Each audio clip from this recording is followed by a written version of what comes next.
back with another episode of the Let's Try This Again podcast, all about resilience, pivoting, never giving up. Let me tell y'all a little story about never giving up. When you got your eye on the prize and you like, you know what, I'm going to meet that person, or that might be my husband, or that might be my man, or I don't know, but I know one day I'm going to meet him.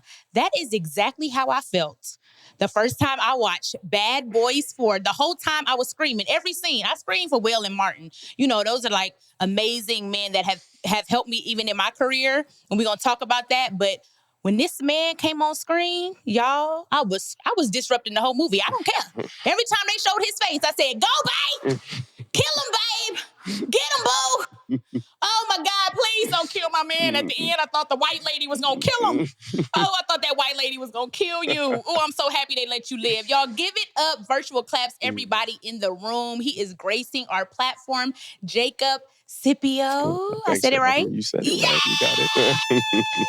Thank you. Thank you so much for having me. Thank you for being here. Your energy is absolutely amazing. From the moment you walked in the door, I'm like, you have all these women fantasizing over this character, right? But I know in real life, you're not going around killing people, shooting people, and fighting, and you're not this badass. But I'm like, maybe he's going to come in and be the total opposite of his character. Very mellow, very cool, very, very introverted and quiet. I'm like, you came in, you have a beautiful personality. Thank you. Thank you so much. Thank you. And thank you for having me here today. Thank you for coming. Yeah, no, I ain't a killer, but don't push me. No, I'm playing. I mean, I think in all your roles that you do, they have shades of your own character within them. I think it's impossible to avoid that. So there are parts of Armando in me, definitely. But, you know, I'm my own person as well at the same time. Oh, I think Armando is fiercely loyal. He's a fiercely loyal guy, whether it was to his mother, played by Kate Del Castillo in the third film, or whether it's this new family, which he's found within Mike Lowry and the Bad Boys in the fourth film. You know, he's a very loyal guy. And I like to think that a bit of that part of Armando's in me. I love that. I had no idea until I started. So can I just tell you what I did? What'd you do? Okay. So I got invited to the premiere. I didn't go to the main premiere here in LA. I went to a little private premiere. Tasha Smith. Yes, Tasha, amazing. Yeah, she's my great. girl. Hey, Tasha, we love you. She had a little intimate premiere. And I went and I'm screaming the whole movie for you. I'm like, okay, Martin, I love you. Yeah. Will, yes. Armando, please. You know, the whole movie, I'm just screaming for my man. And I'm like, I have to meet this guy. And your accent in the movie, I'm like, literally in the movie theater, I Googled you and found your Instagram and started following you. You were having your phone out in the theater? I had to do it. Naughty. So I found you and followed you. And then I started looking at your interviews, trying to get more of who you were in real life. And I'm like, you have this British accent. Yeah. And in the movie, it was a Spanish English accent, which is absolutely mind-blowing to a creative like me. The talent you have to do that. How do you even do that? Well, the British accent I'm doing right now is fake. It just makes me sound more clever. Stop playing, babe. Yeah, I just like to keep them on their toes, you know? The Spanish accent was something which I worked on, but I found it pretty quickly within the development of the character in the audition process for the third film. Wow. Yeah, I find like once I find the voice of my guy, then everything else falls into place. Can you do Armando's voice real quick? You got to do the eyebrows first, you know, you got to work in there, you go. Oh, some terrible fucking fugitives. Jesus. That okay? You get that?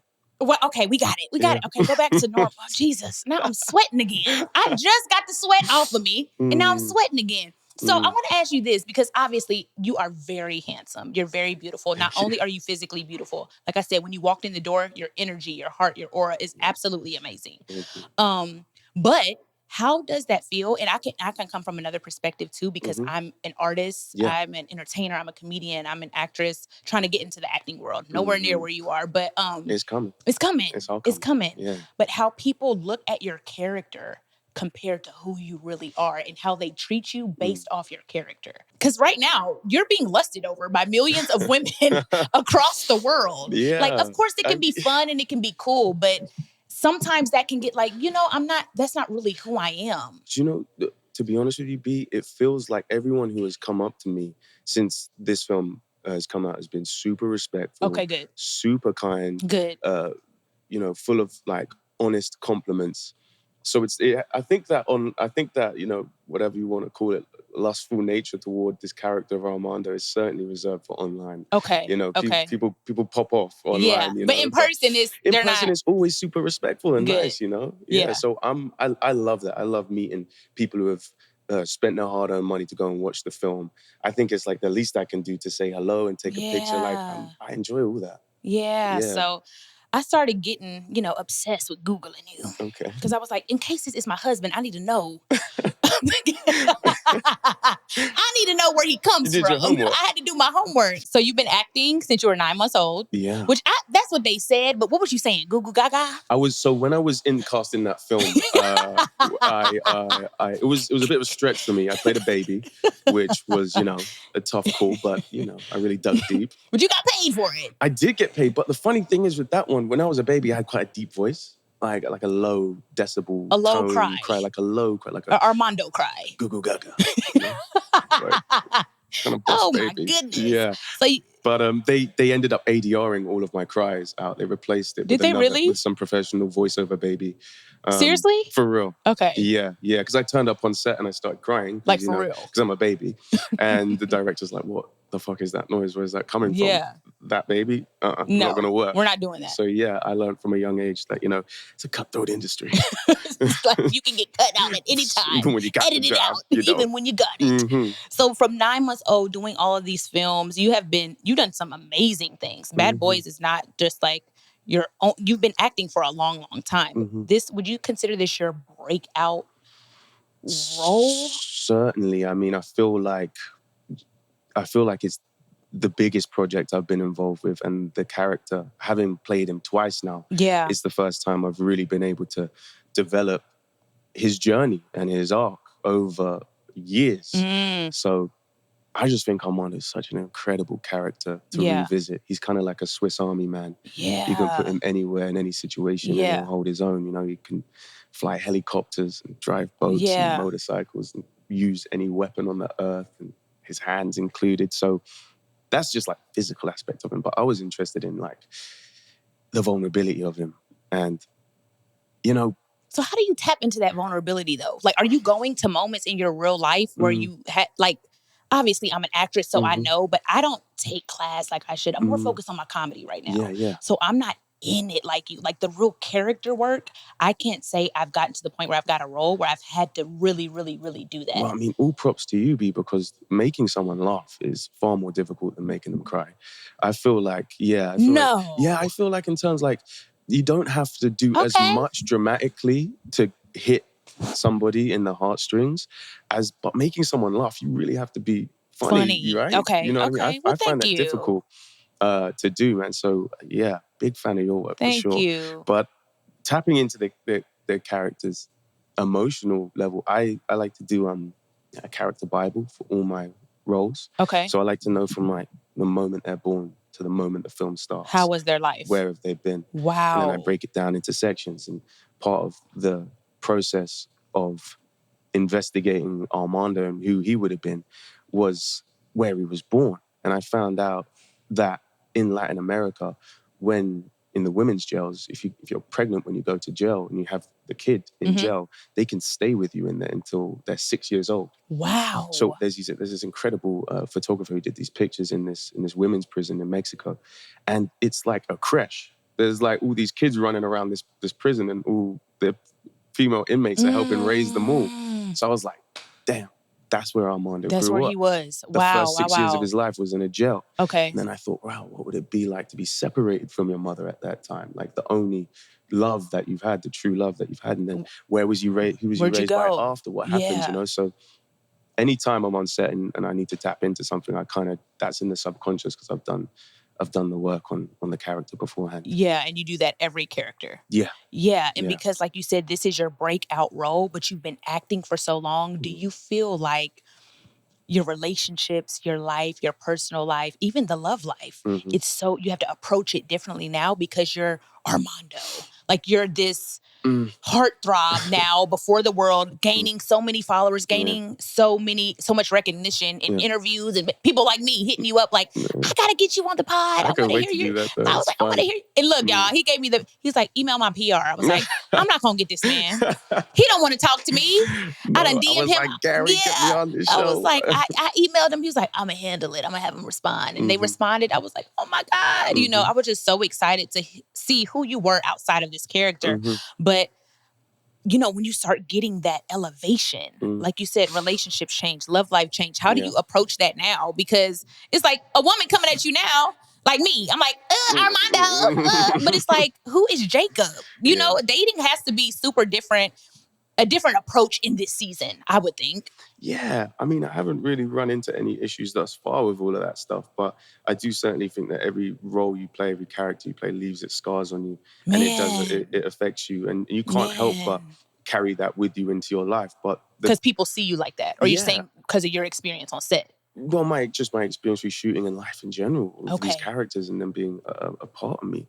But at the same time, you know, being an actor is an interesting thing because you have to empty your cup before you fill it up again. Wow. You pick up all these incredible skills like horse riding or bow and arrow shooting or weapons training or martial arts, whatever it may be. And you do hold on to those things as you move on from the character. But in order to create space for the new thing that you made, new character that you are, you have to let that other character go. Let it pass. See, if I was your girlfriend, I'd be, look now, you method acting. Armando, we are not in the prison. We in the house. Yeah, we are here. I'm trying to make some enchiladas. I told you, it's tough to get an actor. Do you method act? You know, I think that word method has been like, it's been a bit muddled and confused now because the original idea of it is somewhere so far from what it is now. Which is what?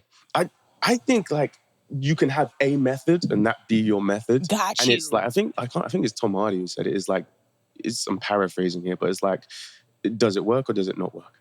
And that's the method, you know, in between that. Okay.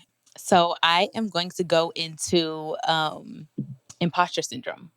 Because I have worked with Martin and Will. I literally go back on tour with Martin this fall. Oh, wow. I've had the opportunity to go on tour with him before COVID. Yeah. I was the only female millennial on that tour. Like, congratulations. Thank you. That's incredible. I would get on stage and we're in an arena. They're here for Martin Lawrence. Of course, like my fans are there too. Yeah. And you know, he got people that come off social media to go on tour with him that he believed in. But I had to like send in a tape.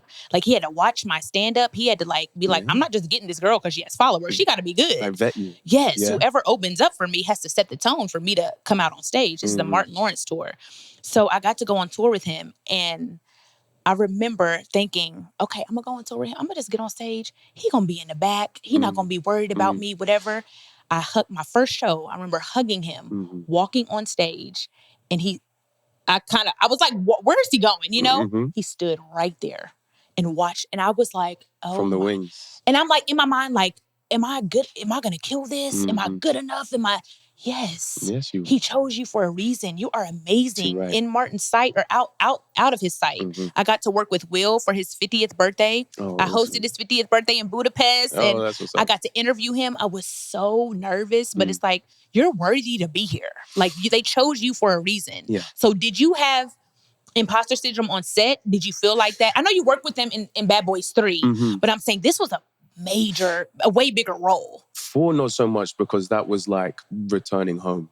Okay. Doing the 4th film because we the same actors, same directors. It was already a same family. DOP, a lot of the same crew. So we shot in similar locations as the 3rd one. So it was like a trip coming back. It was like stepping into some sort of time machine. Like the 4 years hadn't even happened. Yeah. But the 3rd one, I mean, once I got to set, there wasn't really an imposter syndrome because you do have to pack that away in order to do the job. Yeah. You know? And if you are looking at these guys, which I was as, you know, my heroes legends and idols, icons, you just pretend, you know, just be like, okay, no, like you have to be able to compartmentalize that side of it because if you don't, you'll be hamstrung and the performance will be affected negatively because you'll be thinking about things that are nothing to do with the scene and the people and the situation in front of you. Yeah. The one time where I did get like starstruck was when I was doing the audition process and I met Will for the first time. He was in your audition? He wasn't meant to be. He wasn't meant to be. I did this casting, and I come to LA with not like a lot of money, and I was up for like 3 things in the 2 weeks that I was here, and one of them was Bad Boys. Okay. And I get the recall, but it's like 2 or 3 weeks after I'm supposed to leave. Okay. My manager's just like, oh, just extend your trip. I'm like, you don't get it. I am broke. Like, okay. I am grinding I don't have it. If I don't make it on this plane, I am sleeping on the streets tonight. You know what I mean? Yeah. So she did some like jiggery pokery and switched up the dates. And then I came in on the day that I was leaving to head back to London. So I did the casting and it went pretty okay, but I didn't really feel like I left my mark in the room. So I exit Jerry Bruckheimer's office and I'm there waiting on the curb with all my suitcases. And I was with my ex at the time and she was waiting there with all her suitcases and we're supposed to go straight to the airport. Wow. And like I got this hamster wheel turning in my head and she kind of looks over me and she's like, what? What you think about? I'm like, wait right there. And I go back inside to the casting room. Wow. Because I'm like, I got to do something here. Like, this is my shot. It's very rare in a life-changing moment that you recognize it's going to be life-changing. This is the moment. Yeah, and I did. I was like, this is it. I got to grab this with both hands. So I went back into the office and I was thinking, what would Armando do? Because I was still in character. I like to stay in character the whole time when I'm auditioning. And luckily, the producers invited me back into the room and we got to talking about my life and asked me if I had weapons training and fight training, and we ended up talking for like half an hour. And then they were like, oh, we should get you in the room with Will. And I was like, Will? There's only one Will. Like, I didn't even know he was going to be here. And they did. They walked me back into the casting room and there was like 20, 30 people in the room now at this point. Wow. But as soon as the door opens, like the first person I see is Will. And he just opens his arms up. He's like, hey, what's up, man? Yeah, you sound just like him. Yeah. You know. And he's just like, gives me a big hug. And they put us in front of camera and we end up having like an impromptu chemistry read together then and there. And the first time I saw him, he had like this fucking aura, like this movie star aura around him, because like the extent of my relationship with Will was like watching him on Fresh Prince and 100%, all my movies. 100%. It was one of my favorite movies that he was in. So seeing him live in the flesh, I was like, holy shit, that's him. But again, you know, I was in Armando zone, so I like had to pack it away. I parked it and take that moment. Yeah, and it ended up working out. So you said something really like that got my mind flowing and so super profound, because we just did an episode, Q&A, and people ask me, so how do you know when to not give up? How do you know when to keep going? How do you know purpose and entrepreneurship? And I get asked all these questions because of the position we're in, right? There's a lot of people trying to get to where we are, even if they don't want to be in entertainment. You said, I was broke. So take me back to Jacob in that season of your life when you're hustling and grinding. Like, how are you doing these auditions? Because you were traveling you weren't living in LA, were you? No. That was like I think that was my first time being in LA. Take me back to that season of Jacob. When you're broke and you're literally grinding and you're waiting on, how do you know this is for you? How do you know it's going to fall through? How do you know God called you to do this? And not give up and be like, I'm not going to act anymore because I remember it's not working. I remember the specific moment that happened. I was auditioning for drama schools and I didn't get into any of them back in the UK. So I ended up going to university and getting my degree in film and literature. And then I come out of uni and I'm like looking for acting jobs and nothing's really popping off for me. So, you know, you got to make money. So I'm like getting odd jobs. I'm like, I had about 10 odd jobs. I was like, you know, a waiter. I was a bellboy at a hotel with like the little red cap on and the red jacket, which I actually got fired from. And I ended up... What you do? Well, stealing. I did steal the jacket. I took that. I took the jacket and the hat, but that was like severance pay, you know? I was like, I'm leaving here for something. I'm leaving with something. Yeah. So I've actually been fired from every single job I've had apart from acting. Wow. Yeah. So I don't know if I'm cut out for like the service industry. For sure. But yeah, so it was like jobs, you know, just getting by basically. And I remember I had an opportunity to go into like a 9-to-5 type situation and get like a steady paycheck. And I remember telling my mom about it. I was like, I've got this opportunity and, you know, it's quite good money. She looked at me, she was like, oh yeah, that's good, son. But like, don't forget who you are. Ooh, like that. wait. I was like, God Damn it. Wow. So it's, I have to put that at the feet of my mum for sure, because she's always been like... She believed in you. Yeah, but not in like blowing a smoke up my ass type situation. Do you know what I mean? So genuinely like don't forget what you love to do, and don't forget and your passion, and keep at it basically. And after that, I kind of I put the ego away, because I'd been acting my whole childhood, but I was calling myself an actor, but I wasn't doing anything that actors do. Okay. I wasn't reading, I wasn't studying, I wasn't going to plays. That's how I feel. I have to be honest. That's exactly how I feel. Yeah, you have to like... do the work. You have to enrich your life outside of acting, because that then makes you a fuller person. And then that can then affect what roles you play. Studying for your the life art experience. of it. Yes. Exactly. So after that, I was like, right, I'm gonna do anything to get in front of camera. I'm gonna do student films. I'm gonna spend my own money on a train ticket to do a commercial for like a local library and not get paid nothing for it. I just wanted hours in front of the camera. I kind of started again, and at the same time I was writing. So I wrote like 2 or 3 short films, and I shot them with my brothers. One of them's a music producer. Big up Big Zico. Come on. He did some music for Bad Boys 3 actually. Really? Yeah, Yay. yeah. My other brother Taylor, he's a director. Okay. So we had like a production company, like at our kitchen table. Okay. So one was directing, one was doing the music. Well, I was acting were and writing. My mom's a makeup artist, so she was doing the makeup. We had the kids acting for free on some child labor shit. We had them doing 12-hour shifts. Yeah. With no food. I was the chaperon, I'm like, you gonna work today. Stop complaining. We gotta make it. No. Don't forget who you are. Yeah, right. Right.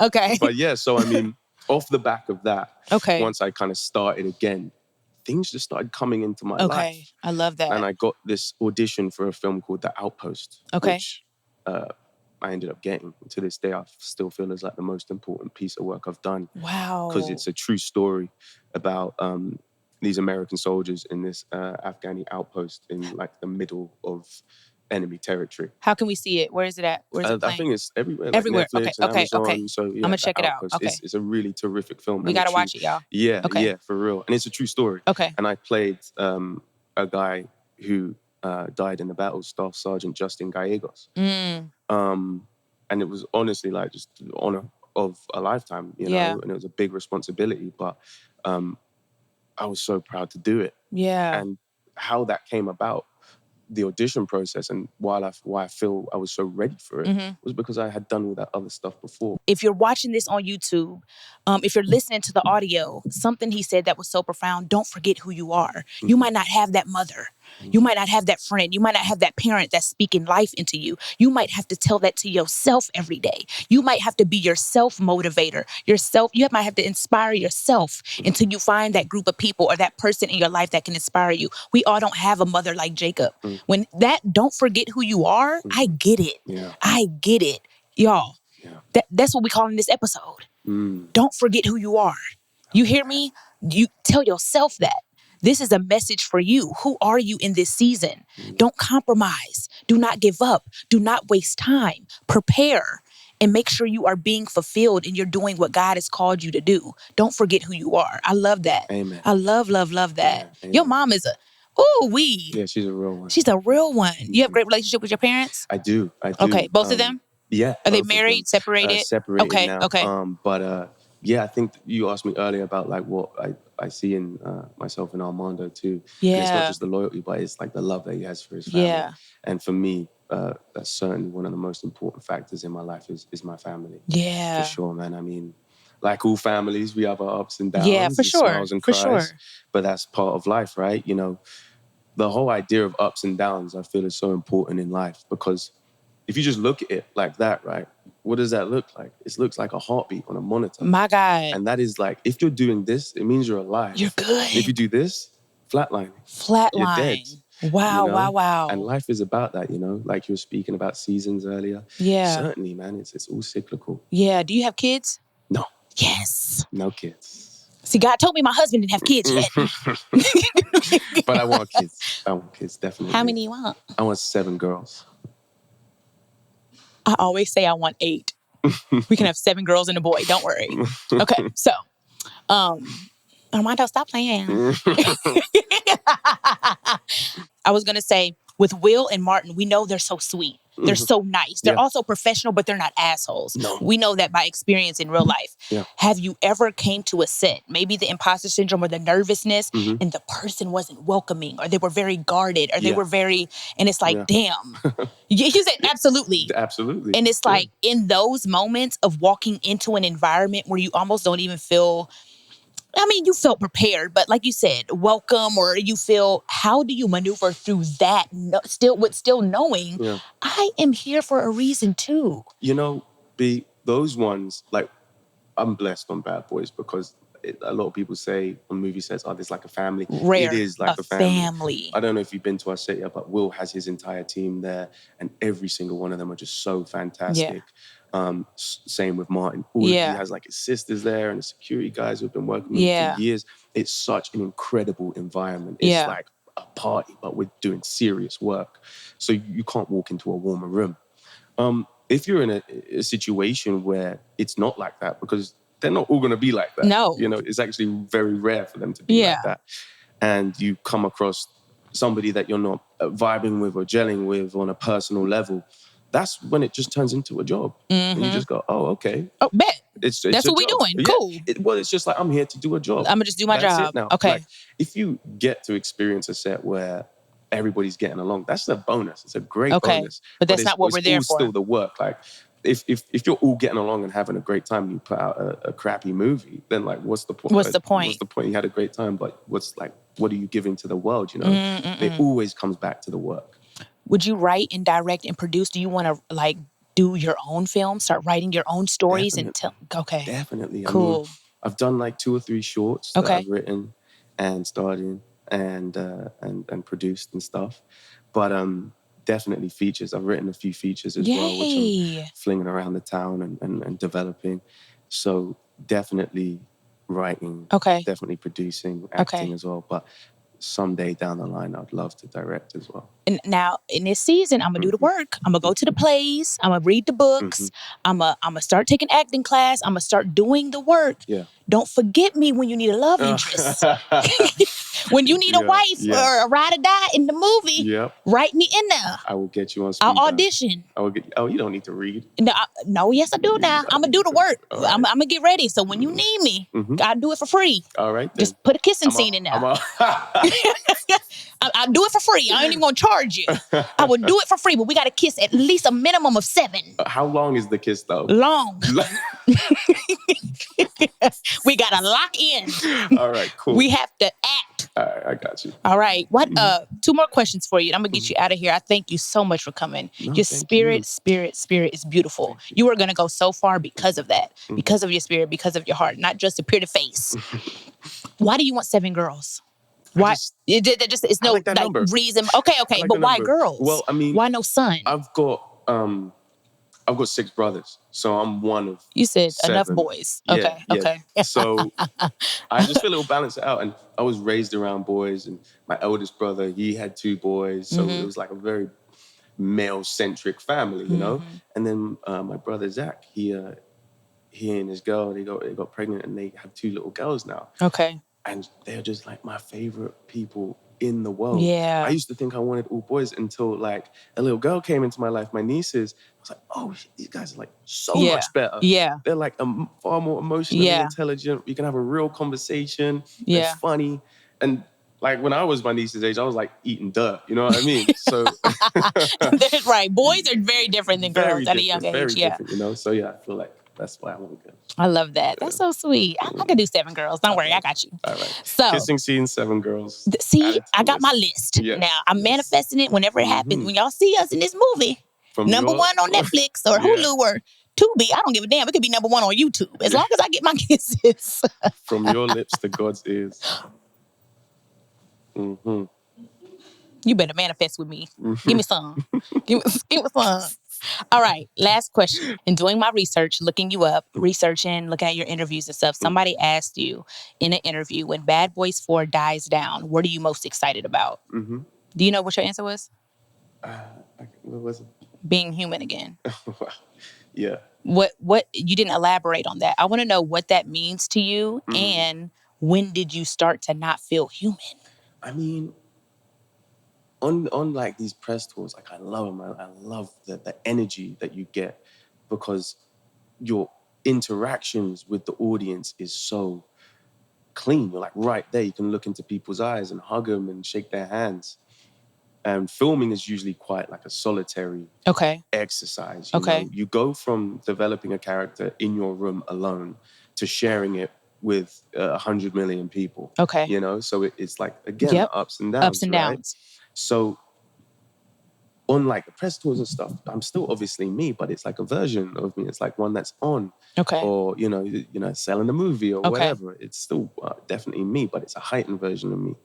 So I suppose what I meant when I said that was just getting back to remembering like who I am, authentically, truthfully, outside of what you do. Yeah, right. Because only then can, like I said, emptying your cup before you fill it up, right?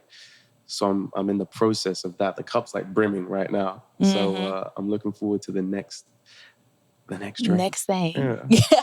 So outside of what you do, I said that was going to be the last question, but you just evoked another question in me. A lot of people, who is b.simone? I used to say, I'm an actress, I'm an entertainer. That's what I do. That's not who I am. Right. So who are you without saying what you do? Who is Jacob? Damn, that's a great question. I don't think anyone's ever asked me that before. Wow. Because I always connect my spirit, my nature, my identity with acting. You know, a lot of people say, "Oh, what do you do outside of it?" It's like, you've got any hobbies? Yeah, sure I do. But like, this is enough for me. You know, I feel like you get to walk in so many different shoes and experience different lifestyles, different cultures, different worlds. And I don't know another career that you can do that in, you know? So truly, like, it is hard to separate Jacob, the actor, from Jacob, the person. Yeah. Because they are two in the same. Wow. Yeah. Okay. Well, that's my man, y'all. I'm going to get him out of here. He got some more stuff to do. I cannot believe we only had 45 minutes together.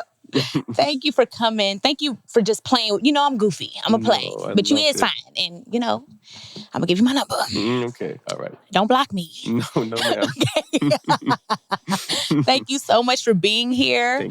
Thank you. This is the Let's Try This Again podcast. We always end on a note with our guests. What would you try again in life? What would I try again? I burnt my eggs this morning when I was making breakfast. I'd like to try the eggs again. Cook it. Yeah, I'd like to try that again. Can you cook? I can throw down. What? Yeah, I love to cook. Oh, like what? I can make anything. What'd you like? Surprise me. All right, cool, bet. All right, y'all, stop playing. Okay, wait, what, tomorrow? She trying to lock me down. I'm free tonight. Yeah, oh my God. Thank you so much. Thank you.